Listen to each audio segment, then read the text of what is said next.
Hi everyone, कैसे हैं आप सभी।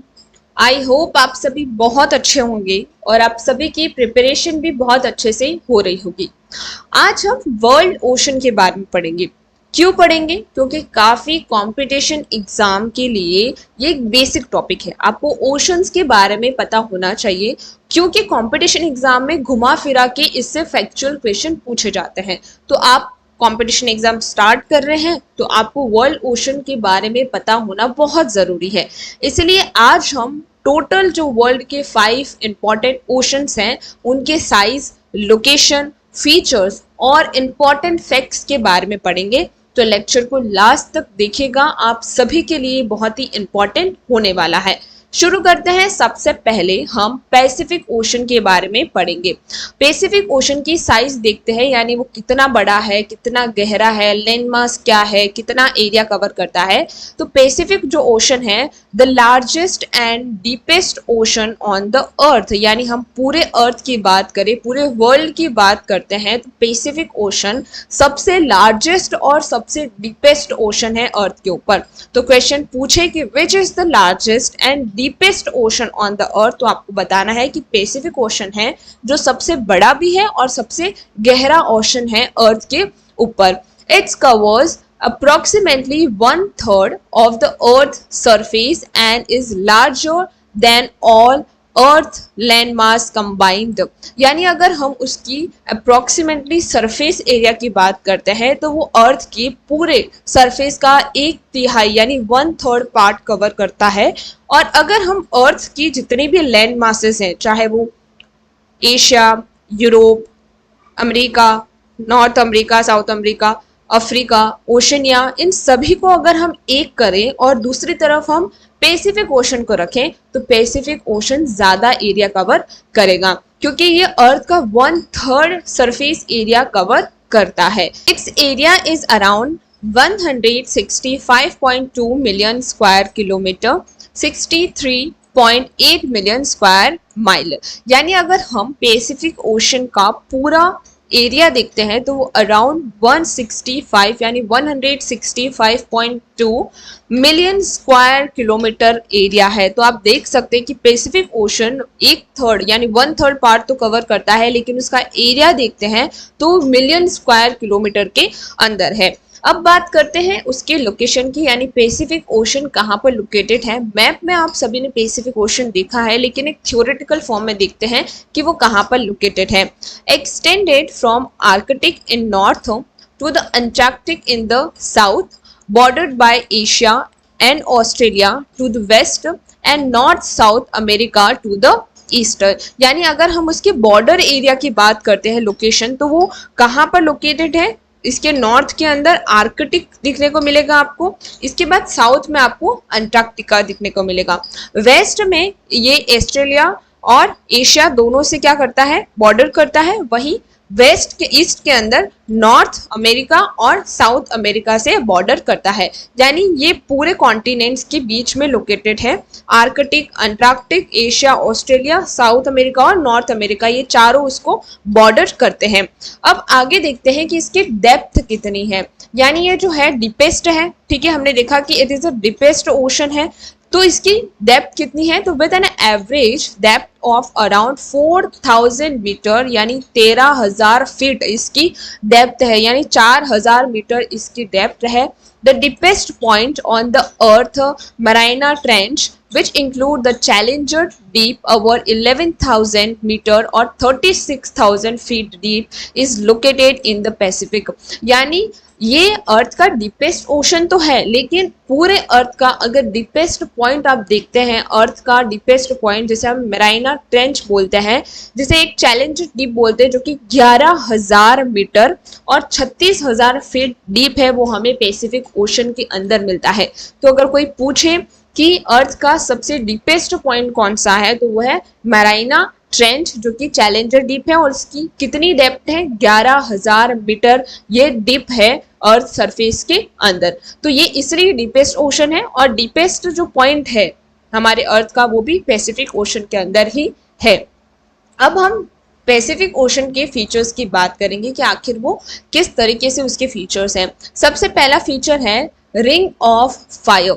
It's surrounded by the ring of fire, a zone of intense seismic and volcanic activity leading to the numerous trenches, volcanoes and earthquake. अब देखिए जो Pacific ocean है ना वो एक प्लेट है, यानी प्लेट जो है वो मूवमेंट करती रहती है, तो इस प्लेट के चारों तरफ यानी रिंग ऑफ फायर है जो कि इंटेंस सेस्मिक और वॉल्केनिक एक्टिविटी वाला रीजन है जहां पर कंटिन्यूसली वॉल्केनो इरप्शन होते हैं, अर्थक्वेक देखने को मिलते हैं, आपको बहुत ज़्यादा ट्रेंचेस देखने को मिलती है यानी खाई देखने को मिलती है, बड़े बड़े वॉल्केनो माउंटेन्स देखने को मिलते हैं। तो जो पैसिफिक ओशन है वो चारों तरफ रिंग ऑफ फायर से क्या है, सराउंडेड है, जहां पर काफ़ी ज़्यादा अर्थक्वेक्स आते हैं। तो ये भी एक फीचर है कि जो पैसिफिक ओशन है वो किससे सराउंडेड है, रिंग ऑफ फायर, जो कि एक जोन होता है जहाँ पर बहुत ज़्यादा सेस्मिक एक्टिविटीज़ होती हैं, वॉल्केनिक एक्टिविटीज़ होती है, वॉल्केनो इरप्शन होता है, काफ़ी वॉल्केनो माउंटेन्स आपको देखने को मिलते हैं। तो एक सीरीज ऑफ फायर आपको देखने को मिलती है।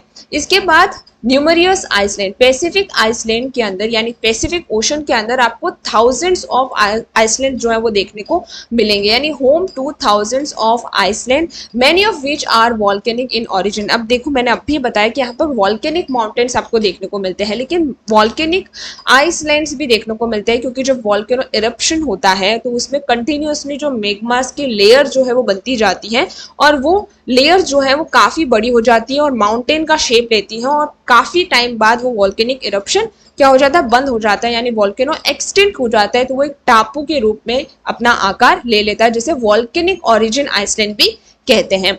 अब बात करते हैं थर्ड फीचर की, जिसे हम वार्मेस्ट सरफेस कहेंगे। Generally has the warmest surface temperature among the ocean, particularly in their tropical region. अब देखिए वो जो सन की रीजन है यानी सन का जो एरिया है, सन का जो ट्रॉपिक ऑफ कैंसर सबसे ज़्यादा रे वहीं पड़ती है और इसी वजह से इक्वेटोरियल और tropical of cancer, tropical of Capricorn के पास हो जाता है ये, तो इसकी वजह से यहाँ पर सबसे ज़्यादा क्या होती है, सन रेज आती है, जिसकी वजह से उसकी जो सरफेस होती है वो सबसे ज़्यादा गर्म होती है। इसलिए सभी ओशन में से वार्मेस्ट सरफेस जो है वो पैसिफिक ओशन की है। क्वेश्चन पूछा जाता है कि कौन से ओशन की जो सरफेस है बहुत ज़्यादा गर्म रहती है, क्योंकि यहाँ पर ये ट्रॉपिकल रीजन के अंदर ज़्यादा पार्ट कवर करता है, इसलिए इसकी जो सरफेस है वो ज़्यादा गर्म रहती है। तो पैसिफिक ओशन की जो सरफेस है सबसे ज़्यादा गर्म रहती है। अब बात करते हैं नेम ओरिजिन, यानी पैसिफिक ओशन नाम किसने रखा। Name by the explorer Frederick Magellan in 1520, who called it Pacific because of the calm water he encountered at time. Pacific mean peaceful. अब देखिए एक एक्सप्लोरर था जिनका नाम था फेर्डिनेंड मैगलिन, जिन्होंने 1520 के अंदर इस ओशन का नाम पैसिफिक रखा था, क्योंकि ये जो ओशन है काफ़ी काम है, उसका वाटर जो है बहुत ही काम रहता है, इसी वजह से उसने उसका नाम पैसिफिक रखा, क्योंकि पैसिफिक का मतलब होता है पीसफुल। तो ये भी आपको याद रखना है कि जो पैसिफिक ओशन है उसका नाम किसने रखा, तो फेर्डिनेंड मैगलिन ने 1520 के अंदर इस ओशन का नाम पैसिफिक ओशन रखा था, और पैसिफिक का मतलब होता है पीसफुल यानी शांत या काम। ओके अब आगे देखते हैं सेकंड जो ओशन है हमारा इंपॉर्टेंट, वो है अटलांटिक ओशन।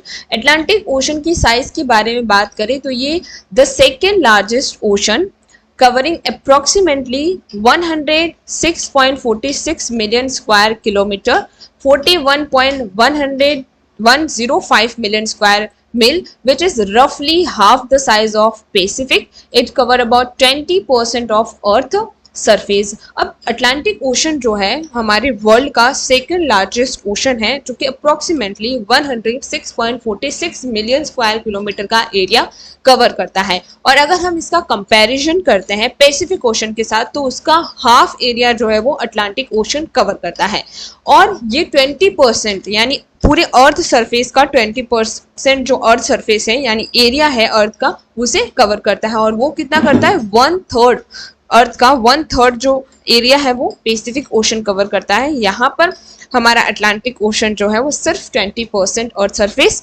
कवर करता है। अब बात करते हैं लोकेशन की कि लोकेशन क्या है। Separate the America to the west from the Europe and Africa to the east, यानी अगर हम अटलांटिक ओशन की बात करें तो वेस्ट के अंदर आपको अमेरिका देखने को मिलेगा, यानी साउथ और नॉर्थ अमेरिका दोनों, और आपको ईस्ट की तरफ में यूरोप और अफ्रीका देखने को मिलेगा। It connect to the Arctic ocean in north and southern ocean in the south, यानी ये दो ओशन से कनेक्ट होता है। नॉर्थ के अंदर आर्कटिक ओशन और साउथ के अंदर जो सदर्न ओशन है, उन दोनों ओशन से ये क्या करता है, अपना कनेक्ट करता है। यानी आपको नॉर्थ में अटलांटिक ओशन के नॉर्थ में आपको आर्कटिक ओशन देखने को मिलेगा और साउथ के अंदर आपको सदर्न ओशन देखने को मिलेगा। अब बात करते हैं ये कितना डेप्थ है। Has an average depth of 3300 meter. अब देखिए पैसिफिक ओशन की डेप्थ कितनी थी, 4000, और अगर फीट की बात करें तो 10,800 फीट ये क्या है, गहरा है। A maximum depth of 8380 meters in Puerto Rico trench, यानी वहां पर हमने मराइना ट्रेंच देखी जो कि डीपेस्ट पॉइंट है अर्थ का। उसी तरीके से अटलांटिक ओशन में भी एक ट्रेंच है जिसे प्यूर्टो रिको ट्रेंच कहते हैं, जिसकी मैक्सिमम डेप्थ जो है 8380 मीटर्स है। यानी अगर आप मैक्सिमम पॉइंट, डीपेस्ट पॉइंट देखेंगे अटलांटिक ओशन का तो आपको प्यूर्टो रिको ट्रेंच का मिलेगा जो कि 8380 मीटर डेप्थ है। अब इसके फीचर्स की बात करते हैं कि क्या फीचर्स है। सबसे पहले मिड अटलांटिक रिज। अब देखो वो था फायर जो रीच थी वो सराउंडेड थी, ठीक है, उसी तरह से यहाँ पर मिड अटलांटिक रिज है। A prominent feature is the mid-Atlantic ridge, a huge underwater mountain range that run down the center of ocean where a new oceanic crust is being formed, and this ridge is where tectonic plate are moving apart. अब देखिए दो plates हैं वो क्या कर रही हैं, दूर जा रही है, मतलब उनका कन्वर्जन हो रहा है। अगर मैं आपको टेक्स्ट मतलब स्ट्रक्चर से समझाऊँ तो ये हमारा है अमेरिका, एक सिंपल से स्ट्रक्चर से समझते हैं, ये यूरोप है और ये है हमारा अफ्रीका। ओके, तो यहाँ पर ये अटलांटिक ओशन है और अटलांटिक ओशन के अंदर इस तरीके से ये मिड अटलांटिक रीज है। अब ये एक प्लेट है, ऐसा मान लीजिए, ये है दूसरा प्लेट, और ये दो टेक्टोनिक प्लेट जो है वो अपोजिट डायरेक्शन के अंदर मूव कर रही है, और यहाँ पर कंटिन्यूसली लावा जो है वो क्या कर रहा है, अर्थ क्रस्ट के ऊपर आ रहा है, यानी वॉल्केनिक जो इरप्शन है वो यहाँ पर माउंटेन की फॉर्म में हो रहा है, जिसकी वजह से यहाँ पर एक नई ओशनिक रिज जो है वो फॉर्म हो रही है, और ये टेक्टोनिक प्लेट के मूविंग की वजह से हो रही है, जो कि इसका अटलांटिक ओशन का एक इंपॉर्टेंट फीचर है। अब दूसरा फीचर देखते हैं कि ये एस शेप का है। इस distinctive S shape is a result of continental drift, यानी दो प्लेट की ड्रिफ्टिंग की वजह से ये एस शेप का क्या लेती है, एस शेप बनता है इसका। तो एस शेप का क्या है, ओशन है ये, तो ये भी एक फीचर है इंपॉर्टेंट। इसके बाद global conveyor belt play a crucial role in the global ocean conveyor belt, यानी thermohaline circulation which help regulate earth climate by moving warm and cold water around। यानी दो करंट्स होते हैं, वार्म करंट्स और cold currents, यानी ठंडे पानी का एक बहुत बड़ा एरिया होता है और एक वार्म वाटर का बड़ा एरिया होता है, और ये दोनों ही जो वाटर्स हैं वो कंटिन्यूसली अटलांटिक ओशन के अंदर क्या करते हैं, मूव करते रहते हैं। यानी ठंडा गर्म के अंदर जाता है, फिर गर्म वापस ठंडे के अंदर आता है, फिर ठंडा वापस गर्म के अंदर। तो एक सर्कुलेशन जो है रेगुलेट करता है, जिसकी वजह से उनका जो टेम्परेचर है वो क्या करता है, एक बैलेंस के अंदर रहता है, जिसकी वजह से ये पूरे अर्थ का जो थर्मोलाइन सर्कुलेशन है उसे क्या करने के अंदर रखता है, एक बैलेंस रखता है। जैसे हम देखें यहाँ पर, देखिए ये है हमारी सरफेस वाटर की और ये हमारी है इसकी जो लोअर सरफेस है वो। यहाँ तक का अगर आप पानी देखेंगे ना तो वो आपको ठंडा मिलेगा, यहाँ पर पानी देखेंगे ठंडा मिलेगा, और ये जो ऊपर वाली लेयर है वहां पर आपको पानी गर्म मिलेगा। तो ये जो गर्म लेयर है वो इस तरीके से सर्कुलेट करती है, ये इस तरीके से सर्कुलेट करती है, यानी इसका पानी यहाँ पर आ जाएगा, फिर इस तरह से सर्कुलेट करेगा, जिसकी वजह से पूरे अटलांटिक ओशन का जो वाटर है वो क्या करता है, कंटिन्यूसली सर्कुलेट करता है, और जो थर्मोलाइन सर्कुलेशन है उसको मेंटेन करके रखता है, और ये कहीं ना कहीं अर्थ के टेम्परेचर और क्लाइमेट को क्या करता है, रेगुलेट करने में बहुत हेल्प करता है। ओके, अब इसका नेम किसने रखा था, name origin name by Greek God Atlas, यानी ऐसे कहा जाता है कि एक ग्रीक अटलास थे, उनके द्वारा ये नाम रखा गया था अटलांटिक ओशन, यानी उनके ऊपर ये रखा गया था। अब बात करते हैं इंडियन ओशन की। इंडियन ओशन, इंडियन हमारी जो कंट्री है उसके जस्ट नीचे आपको इंडियन ओशन देखने को मिलता है। साइज की बात करते हैं तो द थर्ड लार्जेस्ट ओशन, यानी पैसिफिक और अटलांटिक ओशन के बाद ये तीसरा सबसे बड़ा ओशन है, जो कि लगभग 70.56 million square kilometre area cover करता है। अगर माइल में देखें तो 27.24 मिलियन स्क्वायर किलोमीटर, जो कि रफली 20% होता है अर्थ वाटर सरफेस का, यानी पूरे अर्थ का जो वाटर है उसका 20% जो है वो कौन देता है, इंडियन ओशन देता है, और 20% सरफेस भी कवर करता है। लोकेशन की बात करें तो ये bounded by Asia to the north, यानी आपको नॉर्थ के अंदर एशिया देखने को मिलेगा, वेस्ट के अंदर आपको अफ्रीका और मेडागास्कर देखने को मिलेगा, और आपको ईस्ट के अंदर ऑस्ट्रेलिया और साउथ के अंदर सदर्न ओशन मिलेगा। यानी ये चारों तरफ से, यानी 3 साइड तो ये लैंड सरफेस से घिरा हुआ होता है और सदर्न साइड में ये ओशन से घिरा हुआ, जो कि सदर्न ओशन है। अब हम इसकी डेप्थ की बात करते हैं कि इसकी डेप्थ कितनी है। तो एवरेज जो डेप्थ है वो 3741 मीटर है, जो कि लगभग 12,275 फीट लगभग, और मैक्सिमम डेप्थ जो है वो 7,290 मीटर्स है। और इसकी जो डीपेस्ट डेप्थ जो है वो सुंडा ट्रेंच, जिसे जावा ट्रेंच कहते हैं, जो कि 7,290 मीटर की है, जो इंडियन ओशन की। तो सबकी एक डीपेस्ट क्या है, ट्रेंच है, जहां पर आपको डीपेस्ट पॉइंट मिलता है। जैसे पैसिफिक के अंदर मैराइना ट्रेंच थी, अटलांटिक के अंदर पैटिजू ट्रेंच थी, और यही इंडिया के अंदर सुंडा ट्रेंच, जिसे जावा ट्रेंच कहा जाता है, जो कि 7,290 मीटर है। तो एवरेज डेप्थ तो आपको हर जगह 3,741 मीटर मिलेगी, लेकिन डीपेस्ट पॉइंट आपको कहाँ पर, जावा ट्रेंच, जो कि डीपेस्ट पॉइंट है इंडियन ओशन का, याद रखना है। ये क्वेश्चन काफी आ सकता है आपकी कॉम्पिटिशन एग्जाम के अंदर कि इंडियन ओशन का डीपेस्ट पॉइंट कौन सा है, जावा ट्रेंच या सुंडा ट्रेंच, दोनों नाम आपको याद रखने हैं। फीचर्स की बात करें तो एक तो ये वार्मेस्ट ओशन है, generally consider the warmest of the world's ocean, यानी पूरे संसार के अंदर एक तो हमें देखने को मिलता है पैसिफिक ओशन, और इसके बाद इंडियन ओशन जो है वर्ल्ड का यहाँ पर वार्मेस्ट ओशन है। और स्पेशली नॉर्दर्न पार्ट इसका जो है बहुत गर्म है, क्योंकि एक तो जो लैंड एरिया है वहां से काफी जो लैंड ब्रीजिंग और सी ब्रीजिंग अगर आपने पढ़ा हो, तो उसकी वजह से जो गर्माहट होती है, उसकी वजह से जो टेम्परेचर होता है ओशन का वो बहुत ही मॉडरेट रहता है, ट्रॉपिकल लोकेशन की वजह से और साथ ही में लैंड सरफेस ज़्यादा होने की वजह से। यहाँ पर मानसून सिस्टम जो है वो इसका इंपॉर्टेंट फीचर है, क्योंकि strongly influence by monsoon wind system which reverse direction seasonally and significantly impact it current and weather pattern, यानी जब मानसून रिट्रीटिंग करता है और उसकी जो विंड सिस्टम है, जिसकी वजह से जहाँ पर हाई प्रेशर लो प्रेशर की वजह से जो विंड का सिस्टम इन्फ्लुएंस करता है इस ओशन को, वो काफी इसके करंट और वेदर पैटर्न को काफी हद तक इम्पेक्ट करता है। लेकिन मॉनसून सिस्टम जो है वो बहुत ही इंपॉर्टेंट है, इंडियन ओशन की वजह से ही हमारे इंडिया के अंदर काफी बारिश होती है। यंगेस्ट जियोलॉजिकली, यानी ये यंगेस्ट मेजर ओशन के अंदर कहा जाता है कि जियोलॉजिकली ये यंगेस्ट ओशन है, ये भी एक इसका फीचर है। नैरो कॉन्टिनेंटल शेल्फ, यानी characterized by the relatively narrow continental shelf. Continental shelf क्या होता है कि जो कोस्टल रीजन होता है उसके बाद एक रीजन होता है जो कि कॉन्टिनेंटल शेल्फ होता है, जो कि डीप जाता है, तो उसे कॉन्टिनेंटल शेल्फ, तो ये बहुत ही नैरो उसका कॉन्टिनेंटल शेल्फ है। सिग्निफिकेंस क्या है, historically important for the trade route between Asia and Africa, यानी आज भी हम ट्रेड रूट्स देखने को मिलते हैं, लेकिन हिस्टोरिकली भी ये काफी इंपॉर्टेंट ट्रेड रूट था एशिया और अफ्रीका के ट्रेड के लिए। अब जाते हैं सदर्न अंटार्कटिक ओशन के अंदर, जिसे सदर्न ओशन बोलते हैं और अंटार्कटिक ओशन भी बोलते हैं।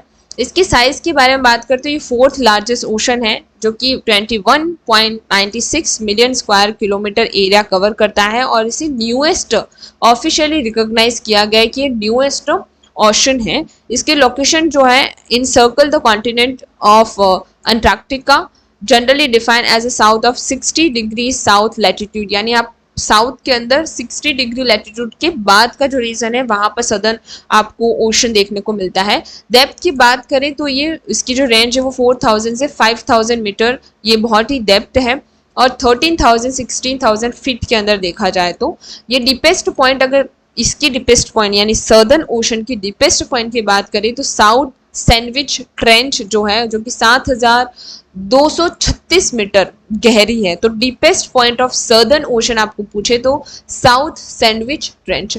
फीचर्स की बात करें तो एंटार्क्टिक सर्कल पोलर करंट यानी ACC dominated by the ACC, the strongest and longest ocean current in the world which flow clockwise around Antarctica connecting all other ocean, यानी जितने भी ओशन है उसको वो कनेक्ट करता है। वो तो आपको पता ही है कि पैसिफिक ओशन से कनेक्ट होगा, Arctic ocean sorry Atlantic ocean से कनेक्ट होगा, इंडियन ओशन से भी कनेक्ट हो रहा है, और सदर्न ओशन तो है ही वहीं पे। तो चारों ओशन जो है वो इसको कनेक्ट करते हैं।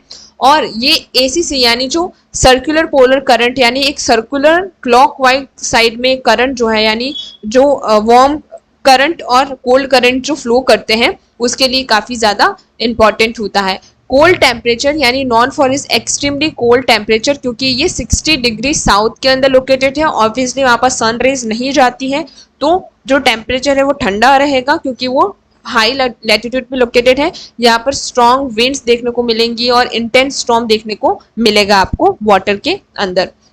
इसके बाद सी आइस यानी इसका जो लार्ज पार्ट है वो सीजनल सी, यानी ज़्यादातर इसका जो रीज़न है वो आइस के अंदर, क्योंकि टेम्परेचर माइनस के अंदर रहता है तो पानी तो जमेगा ही। इसके बाद रीच मैराइन लाइफ यानी despite the harsh condition it's incredibly productive supportive abundant marine life including whales, सीज, penguins and foundational Arctic krill, यानी वहाँ का जो बायोडाइवर्सिटी कह सकते हैं या फिर मराइन लाइफ जो है वहाँ की, उसको वो बहुत ज़्यादा सपोर्ट करता है। इतनी ज़्यादा हार्श और एक्सट्रीम कंडीशन होने के बावजूद भी उसका जो मराइन लाइफ पे जो सपोर्ट है इस सदर्न सी का, ओशन का, वो बहुत ही इंपॉर्टेंट रोल प्ले करता है वहाँ के मराइन लाइफ के अंदर, यानी वेल, सीज, पेंगुइन्स और जो आर्कटिक क्रिलर्स हैं उनके लिए सबसे ज़्यादा इंपॉर्टेंट सी होता है। फॉर्मेशन की बात करें तो ये लगभग 34 इयर्स एगो इसका फॉर्मेशन हुआ है, जब आर्कटिक और सदर्न अमेरिका जो है वो एक दूसरे से जब अलग होती है, यानी दोनों प्लेट्स जो है आर्कटिक प्लेट और सदर्न अमेरिकन जो प्लेट है जब अलग होती है उस टाइम पे इसका फॉर्मेशन होता है। और ये डार्क पैसेज टाइम में, यानी ये पीरियड है उस टाइम पे ये क्या हुआ है, उसका फॉर्मेशन हुआ है। अब बात करते हैं हम आर्कटिक ओशन के अंदर, इसकी साइज की बात करें तो ये स्मॉलेस्ट यानी छोटा है और सेलोएस्ट ओशन है, यानी उसकी डेप्थ इतनी ज़्यादा नहीं है। कवरिंग 12.257 मिलियन स्क्वायर यानी 12 मिलियन स्क्वायर किलोमीटर इसका टोटल एरिया है। लोकेशन की बात करें तो सेंटर्ड है, यानी नॉर्थ पोल में अगर आप देखते हैं तो आपको नॉर्थ अमेरिका के और यूरोप और एशिया के ऊपर देखने को मिलता है, जिसे हम आर्कटिक ओशन बोलते हैं। इसकी डेप्थ जो है जैसा हमने कहा कि शैलोएस्ट है, तो 1000 मीटर आपको यहाँ पर देखने को मिलेगा, बट रीच डेप्थ आपको यहाँ पर सर्टेन एरियाज के अंदर 5005 मीटर देखने को मिलेगी, यानी ठीक है चलो 5500 मीटर कहीं कहीं पे, लेकिन एवरेज आपको 1000 मीटर तो मिलेगी ही सही। इसके बाद फीचर्स की बात करें तो ये आइस कवर रीजन है, क्योंकि हमने पहले कहा कि यह हाई एल्टीट्यूड पे लोकेटेड है, तो ज़्यादातर एरिया इसका सी कवर्ड है। विंटर में ज़्यादातर आइस कवर रहता है, यानी multi years ice is not central region and this ice cover is diminishing rapidly due to the climate change, यानी ज़्यादा जो टेम्परेचर है अर्थ का वो बढ़ रहा है, जिसकी वजह से आइस कवर रीजन जो है वो धीरे धीरे यहाँ पर बदल रहा है, और ये सब क्लाइमेट चेंज की वजह से ही हो रहा है। लो सैलिनिटी यहाँ पर देखने को मिलती है क्योंकि ओशन है, due to the significant fresh input, यानी जो ज़्यादातर रिवर्स हैं वो यहाँ पर क्या करती है, अपना वाटर ड्रेन करती है, जिसकी वजह से जो सैलिनिटी वो कम हो जाती है और इवापरेशन यहाँ पर बहुत कम होता है, क्योंकि यहाँ पर टेम्परेचर ही ज़्यादा नहीं है तो इवापरेशन कैसे करेगा। तो ये रहा हमारा आज का पूरा ओशन का डिटेल एक्सप्लेनेशन। हमने पांचों ओशन को डिटेल से पढ़ा है और बहुत अच्छे से पढ़ा है। आई होप आपकी एग्जाम की प्रिपरेशन के लिए ये टॉपिक, ये लेक्चर बहुत हेल्पफुल रहेगा। और अगर आपको ये लेक्चर पसंद आए हो तो प्लीज़ आपको मैं रिक्वेस्ट करती हूँ कि प्लीज़ सब्सक्राइब कर लीजिएगा, साथ ही में कमेंट सेक्शन में बताइएगा कि कैसा लगा, एक लाइक कर लीजिएगा और अपने फ्रेंड्स के साथ शेयर करना मत भूलिएगा। Thank you for today.